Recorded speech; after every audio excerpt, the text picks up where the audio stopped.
ඉතින් ඔන්න මම ඔයාලට අදත් අරගෙන ආවා චූටි පාඩමක් පොඩි වෙලාවකින් ඔයාලට පුළුවන් මේ ලොකු දෙයක් ඉගෙන ගන්න.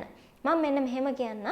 අපි සාමාන්‍ය මොකක් හරි වැඩක් කරනකොට ඕනාවට වඩා කට්ටිය ඒකට එකතු කරගත්තට පස්සේ ඒ කියන්නේ අවශ්‍ය ප්‍රමාණයට වඩා කට්ටිය ගොඩාක් එකතු කරගත්තට පස්සේ ඒ වැඩේ හරියට කරගන්න බෑ. මොකද එක එක්කෙනා එක එක දේවල් කියනවා, එක එක්කෙනා එක එක දේවල් කරන්න යනවා.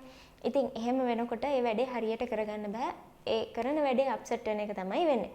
ඉතින් අපි ඒක දැනගන්න ඕනේ අවශ්‍ය ප්‍රමාණයට කට්ටිය එකතු කරගෙන ඕන කට්ටිය විතරක් මොන හරි වැඩක් කරද්දි තියාගන්න. එකතු කරගන්න ඕනේ ඕන කට්ටිය විතරයි අපි මොන හරි වැඩක් කරනකොට. එහෙම නැතුව අර ගොඩාක් කට්ටිය එකතු කරගෙන දෙයක් කරනකොට එතනදී අපි කරන්න යන වැඩේ පොඩ්ඩක් අප්සෙට් වෙන්න පුළුවන්. ඉතින් ඒක නිසා අවශ්‍ය ප්‍රමාණයට විතරයි කට්ටිය එකතු කරගන්න ඕනේ. ඉතින් මේ වගේ දෙයක් අපිට පුළුවන් ලස්සනට ඉංග්‍රීසි වලින් කියන්න too many cooks spoil the broth.